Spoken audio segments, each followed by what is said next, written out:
తమిళనాడులోని సేలం జిల్లా కెంగవల్లి సమీపంలో తల్లిదండ్రులపై దాడి చేసి యువతిని ఎత్తుకెళ్లిన ఆడిటర్ పెళ్లి చేసుకుని కోలం పోలీసులకు ఆశ్రయించాడు. కెంగవల్లి సమీపంలోని కృష్ణపురం పంచాయతీకి చెందిన 43 ఏళ్ల మణికంఠన్ ఆడిటర్ సేలం అంగమ్మాల్ కాలనీలోని ఆఫీస్ పెట్టుకుని నడుపుతున్నారు.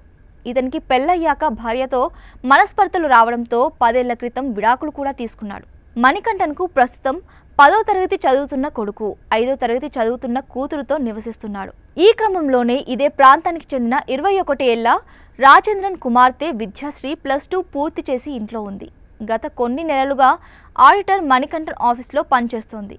ఇద్దరికీ పరిచయం ఏర్పడడంతో విద్యాశ్రీతో పెళ్లి జరిపించాలని మణికంఠన్ ఆమె తల్లిదండ్రుల్ని కోరాడు. దీనికి ఆమె తల్లిదండ్రులు ఒప్పుకోలేదు. దీంతో మణికంఠన్ తన 5గురు స్నేహితులతో కలిసి మంగళవారం రాత్రి 8:30 సమయంలో విద్యాశ్రీ ఇంట్లోకి చొరబడ్డాడు.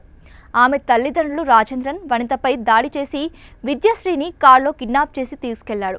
గాయపడిన రాజేంద్రన్ వనితల్ని స్థానికులు కాపాడి కెంగవల్లి ప్రభుత్వ హాస్పిటల్కి తరలించారు. మణికంఠన్ కోసం గాలించగా 43 ఏళ్ల ఈ ఆడిటర్ 21 ఏళ్ల విద్యాశ్రీని పెళ్లి చేసుకున్నట్లు తేలింది. ఇద్దరు మేజర్లు కావడంతో పోలీసులు కూడా వారిని వదిలివేసినట్లు తేలింది.